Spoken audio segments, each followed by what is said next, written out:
Hello મિત્રો, આજે આપણે બનાવીશું ગાજર અને ડુંગળીનું શાક. તો તમે જોઈ શકો છો મેં 3 ગાજર અને 5 જેટલી લીલી ડુંગળી લીધી છે. તો હવે આપણે આને સમારીશું. તો મિત્રો તમે જોઈ શકો છો ગાજર અને ડુંગળીને મેં આ રીતે સમારી દીધા છે. હવે આપણે આને ધોઈ દઈશું. તો મિત્રો તમે જોઈ શકો છો મેં ગાજર અને ડુંગળીને આ રીતે ધોવા માટે રાખી દીધા છે.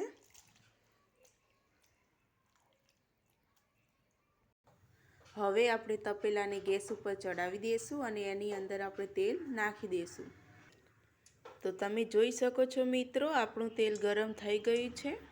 હવે જે આપણે આ નાખ્યા હતા ગાજર અને ડુંગળી ધોવા માટે તેને આ રીતે ધોઈને તપેલામાં નાખી દઈશું. તો મિત્રો તમે જોઈ શકો છો આપણું શાક આ રીતે મેં નાખી દીધું છે. હવે આપણે એમાં મસાલા નાખીશું. તો 2 ચમચી જેટલું મરચું નાખીશું એની અંદર.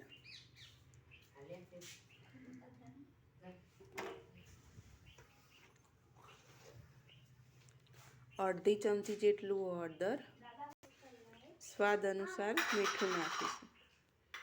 હવે આને હલાવીને 5 મિનિટ ચડવા દઈશું. આ રીતે મસાલા મિક્સ કરી અને આને 5 મિનિટ માટે ઢાંકી દઈશું. તો મિત્રો તમે જોઈ શકો છો ગાજર અને ડુંગળીનું શાક કેવું સરસ બન્યું છે. તો મિત્રો તમે પણ આ શાક બનાવીને જરૂર ટ્રાય કરજો.